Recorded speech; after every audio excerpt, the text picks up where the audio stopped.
الله نحمده ونستعينه ونستغفره ونؤمن به ونتوكل عليه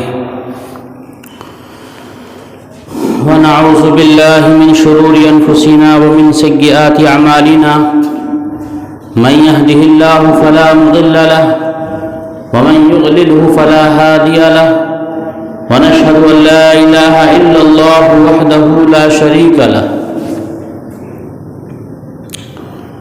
ونشهد أن سيدنا مولانا محمدا عبده ورسوله فأعوذ بالله من الشيطان الرجيم بسم الله الرحمن الرحيم قد أفلح المؤمنون الذين هم في صلاتهم خاشعون والذين هم عن اللغو معرضون والذين هم للزكاة فاعلون والذين هم لفروجهم حافظون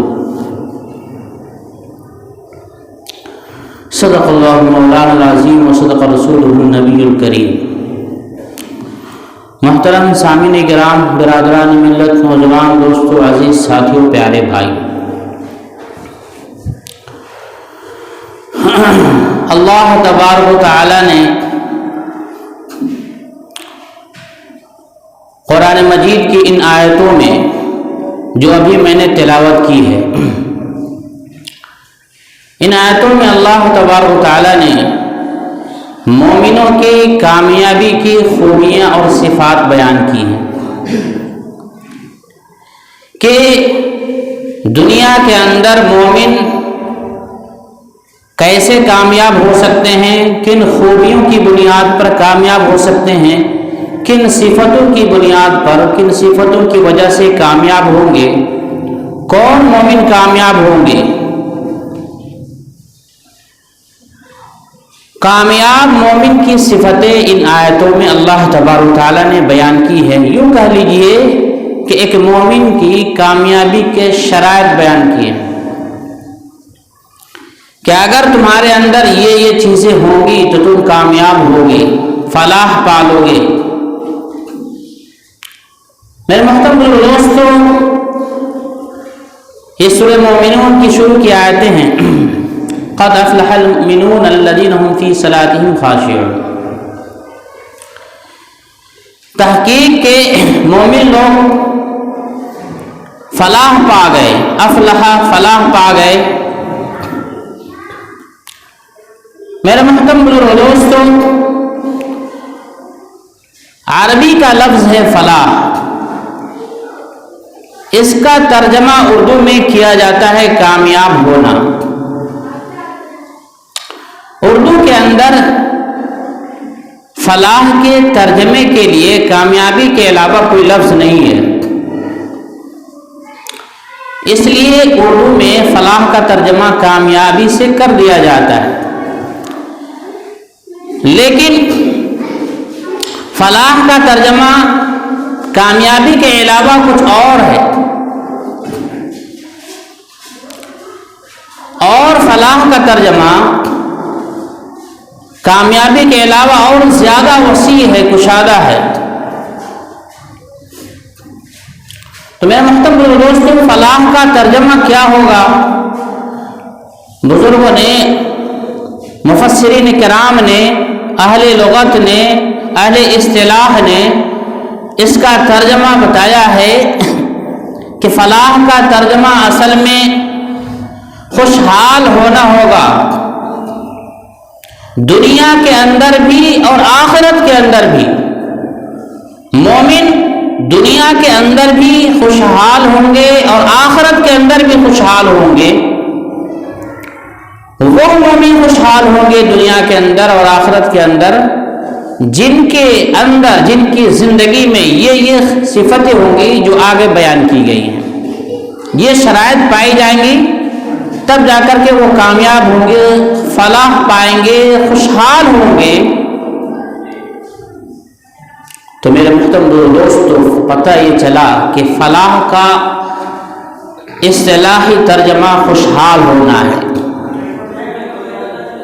اسی لیے ہر روز ہر نماز سے پہلے اذان دی جاتی ہے اور اس کے اندر مؤذن پکارتا ہے ہر اذان میں، حی علی الصلاح، حی علی الصلاۃ، آؤ نماز کی طرف، آؤ نماز کی طرف، اور اس کے بعد کہا جاتا ہے حی علی الفلاح، حی علی الفلاح، یعنی کہ آؤ اس نماز کی طرف جس نماز میں اللہ تبارک و تعالیٰ نے تمہارے زندگیوں میں خوشحالی رکھی ہے، دنیا میں بھی اور آخرت میں بھی تمہارے لیے خوشحالی رکھی ہے، اس نماز کی طرف آؤ۔ روزانہ مسجد سے 5 وقت یہ صدائیں لگائی جاتی ہے مؤذن کے ذریعہ کہ تم آؤ خوشحالی کی طرف، آؤ کامیابی کی طرف۔ خوشحالی تمہارے لیے مسجد میں ہے تو خوشحالی تمہارے لیے نماز میں ہے۔ اگر ہم نماز پڑھیں گے تو ہماری زندگی میں بھی خوشحالی آئے گی، ہماری دنیا بھی خوشحال ہوگی اور ہماری آخرت بھی خوشحال ہو کر رہے گی۔ میرے محترم دوستو، فلاح کا مطلب یہ ہے، اور فلاح خوشحالی حاصل کرنے کے لیے سب سے پہلے شرط اللہ نے کیا رکھی ہے؟ سب سے پہلی خوبی، فلاح کا تذکرہ ایک اور جگہ ہوتا ہے، اولئک علی ھدی من ربہم واولئک ھم المفلحون۔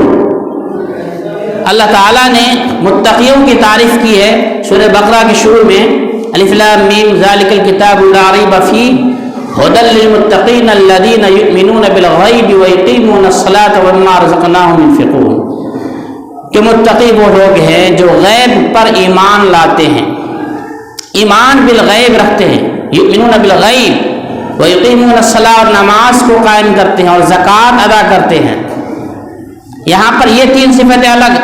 اس جگہ جو میں نے خطبے میں قرآن کی آیت تلاوت کی، قد افلح المؤمنون الذین هم فی صلاتهم خاشعون، یہاں پر مومنین کی کامیابی کی شرط پہلی یہ بتائی کہ جو لوگ نماز کے اندر فی صلاتهم خاشعون، نماز کے اندر خشوع اختیار کرتے ہیں، وہ مومن کامیاب ہوں گے، خوشحال ہوں گے، بامراد ہوں گے، فلاح یاب ہوں گے، دنیا کے اندر بھی اور آخرت کے اندر بھی۔ میرے محترم دوستو، اس پہلے شرط کے اندر اللہ تعالیٰ نے کہا کہ جو نماز میں خشوع اختیار کرے گی، پتہ یہ چلا کہ نماز میں خشوع اختیار کرنے کے لیے پہلے نماز پڑھنا پڑے گا۔ جب آدمی نماز پڑھے گا تبھی تو نماز میں خشوع اختیار کرے گا، جب آدمی نماز ہی نہیں پڑھے گا تو خشوع کہاں سے اختیار کرے گا؟ تو خاشعون کی جو شرط لگائی گئی ہے کہ خشوع اختیار کو نماز میں، اس کے اندر ایک پوشیدہ شرط یہ ہے کہ نماز مومنین کی پہلی شرط ہے، نماز کامیابی کی پہلی شرط ہے، فلاح کی پہلی شرط ہے، اور خوشحالی کی پہلی شرط ہے کہ نماز قائم کرو۔ مومن اسی وقت کامیاب ہوگا جب وہ نمازی ہوگا۔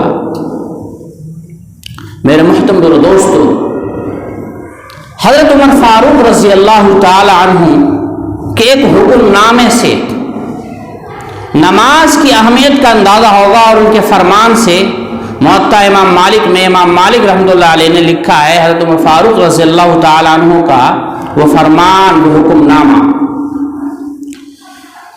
کہ حضرت عمر رضی اللہ تعالی عنہ نے ایک مرتبہ اپنے تمام گورنروں کے پاس خط لکھا۔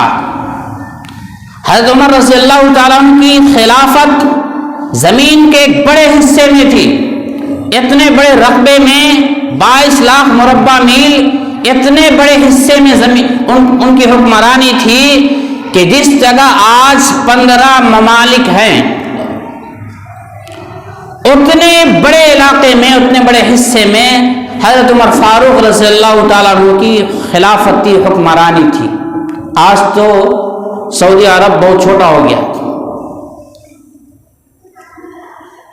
اتنے بڑے خلافت کی زمین پر سارے گورنروں کے پاس، سارے حکمرانوں کے پاس الگ الگ علاقے کے اعتبار سے گورنر بنائے جاتے تھے اس وقت، حاکم، عمال، سارے گورنروں کے پاس، سارے حاکموں کے پاس حضرت عمر فاروق رضی اللہ تعالیٰ عنہ نے ایک خط لکھا۔ خط میں ایک فرمان تھا، ایک حکم نامہ تھا۔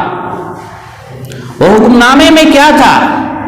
سارے گورنروں کے پاس ایک خاص حکم نامہ۔ وہ حکم نامہ کیا تھا؟ اس حکم نامے میں صرف یہ تھا کہ اپنے نماز کی حفاظت کرو. سارے گورنروں کو حضرت عمر فاروق رضی اللہ تعالیٰ نے حکم دیا تھا کہ اپنے نماز کی حفاظت کیا کرو, اپنے نماز کی پابندی کیا کرو اور نماز کو صحیح ڈھنگ سے ادا کیا کرو. سب سے پہلا میرا حکم یہ ہے کہ تم اپنے نماز کی حفاظت کرو اور نماز کو پابندی سے پڑھنا. تمام کے تمام گورنر. تو میرے محترم دوستو, یہ خط اور حکم نامے سے یہ اخذ کیا جاتا ہے. علماء کرام نے اس حکم نامے سے ایک تجزیہ نکالا, ایک حکمت نکالی کہ آخر کیوں. آگے اس کی وجہ بھی حضرت عمر فاروق رضی اللہ تعالیٰ عنہ بتاتے ہیں کہ نماز کا حکم کیوں اتنی سختی سے دی جا رہی ہے.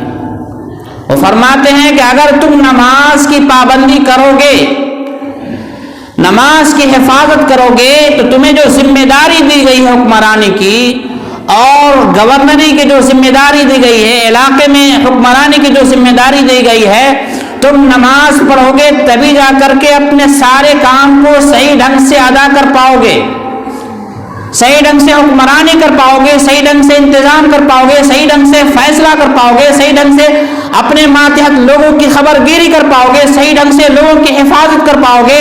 اگر نماز نہیں پڑھو گے تو اپنے سارے کام میں ناکام رہو گے.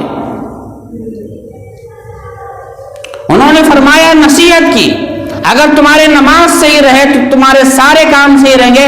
اگر تمہارے نماز صحیح رہیں گے, تم نے نماز کی اگر حفاظت کی, تو اللہ تعالیٰ تمہارے کام میں تمہاری مدد کریں گے, اعانت کریں گے اور تم اپنے کام کو صحیح ڈھنگ سے کر لو گے. اللہ تعالیٰ اس بات کی تمہیں توفیق عطا کر دیں گے. تو یہ نماز کی حکمت عملی تھی, نماز کی یہ فضیلت تھی. تو میرے محترم دوستو, آگے علماء کرام اسی حکم نامے کے بعد آگے تشریح لکھتے ہیں کہ قیامت تک کے لیے تمام لوگوں کے لیے حضرت عمر فاروق رضی اللہ تعالیٰ عنہ کے اس حکم نامے کے اندر رہتی دنیا کے تمام مومنوں کے لیے, تمام مسلمانوں کے لیے ایک سبق ہے, ایک نصیحت ہے کہ جب حاکم کو موجودہ وقت کے امیر المومنین نے یہ حکم نامہ جاری کیا کہ تمہیں نماز کی حفاظت کرنی ہے, اس سے یہ پتہ چلتا ہے کہ کام انسان کے ذمہ چاہے جتنا بھی بڑا ہو, چاہے جتنا بھی بزی کام, مشغولیت والا کام ہو, چاہے جتنا بھی دماغ والا کام ہو, الجھن والا کام ہو, 24 گھنٹہ اس کا دماغ اس میں مشغول رہتا ہو, محنت میں لگا رہتا ہو, چاہے وہ کوئی بھی کام ہو. انسان چاہے نوکری کرتا ہو, چاہے بزنس کرتا ہو, چاہے وہ رکشہ چلاتا ہو, چاہے وہ سبزی بیچتا ہو, چاہے وہ کپڑے بیچتا ہو, چاہے وہ روڈ پر مزدوری کرتا ہو, چاہے وہ ڈرائیور ہو, کسی بھی فیلڈ میں کام کرتا ہو, ہر ایک کے لیے اس حکم نامے میں ایک نصیحت ہے کہ ہر ایک کو پہلے نماز کی حفاظت کرنی ہوگی. سب سے پہلے نماز کی فکر کرنی ہوگی. اگر وہ آدمی نماز کی فکر کر لیا, نماز کی حفاظت کر لیا, تو نماز کی برکت سے اس کے سارے کام بہتر ہوں گے, وہ سارے کام کو بحسن خوبی انجام دے گا, اس کے سارے کام میں برکت ہوگی اور اللہ تعالیٰ اس کے کام میں بھی برکت ڈالیں گے, اس کے زندگی میں بھی خوشحالی لائیں گے. اس حکم نامے میں یہ سبق تھا کہ نماز کوئی عام چیز نہیں, عام حکم نامہ نہیں ہے. نماز کوئی یہ قصے کہانی کی ایک فارمیلٹی نہیں ہے کہ من کیا تو پڑھ لیے, نہیں تو نہیں. نماز کی اہمیت کا اندازہ اس حکم نامے سے یہ لگتا ہے کہ نماز بے حد ضروری ہے.